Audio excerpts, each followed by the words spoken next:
రోజు వాసుదేవానంద సరస్వతి స్వామి గారి గురించి కొన్ని విషయాలు తెలుసుకుందామండి.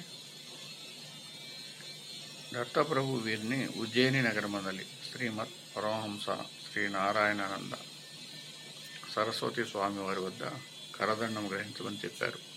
ఈ స్వామివారు కరంజా నగరంలో జన్మించిన శ్రీ నరసింహ సరస్వతి స్వామివారి వంశీకులు. వారిది సమర్థ సాంప్రదాయం. ఆ విధంగా కరదండమును ఆయన నుంచి స్వీకరించారు. అప్పటి నుండి వాసుదేవ శాస్త్రి శ్రీమద్ పరమహంస పరివ్రాజకాచార్య శ్రీ శ్రీ శ్రీ వాసుదేవానంద సరస్వతి మహారాజుగా ప్రసిద్ధి చెందారు. టెంబే వంశంలో జన్మించడం చేత టెంబే స్వామిగా కూడా వ్యవహరింపబడేవారు.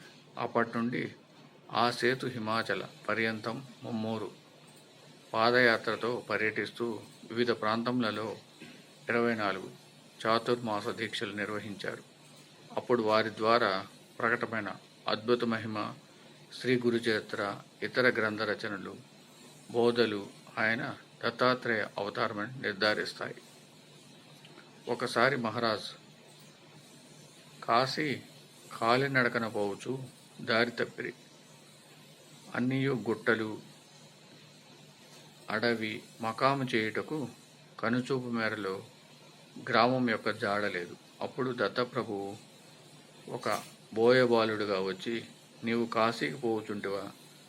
దారి నేను చూపించదును, నా వెంట రమ్ము అని చెప్పగా అతని వెంట వెలుచుండ్రి. దారిలో ఒక గుట్ట రాగా దాని నెక్కి దిగగానే ఒక ఊరు కనిపించెను.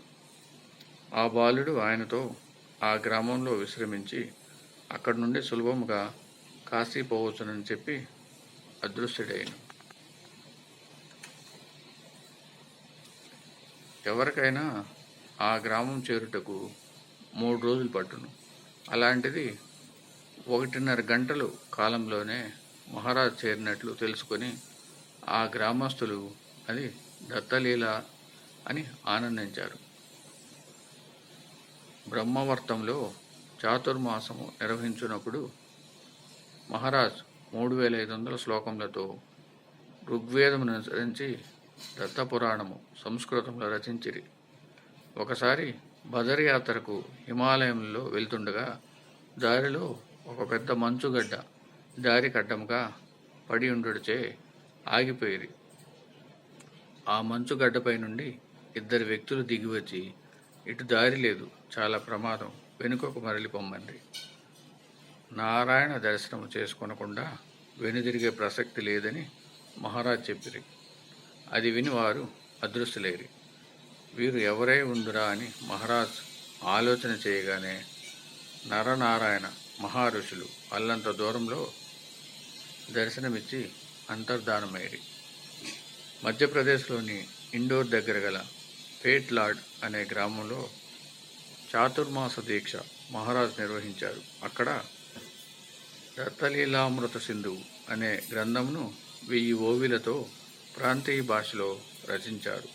అక్కడ ఉన్నప్పుడే దీపావళి ముందు వచ్చే చతుర్దశికి ముందు రోజు రాత్రి స్వప్నంలో దత్తప్రభువు కనిపించి, రేపు నాకు అభ్యంగన స్నానము కావాలి అని కోరి. మిగతా విషయాలు వచ్చే వీడియోలు తెలుసుకుందామండి. ఓం సమర్థ సద్గురు సాయినాథ్ మహారాజ్కి జై. ఓం సమర్థ సద్గురు భరద్వాజ్ మహారాజ్కి జై. ఓం నమో దత్తాత్రేయ స్వామినే నమః.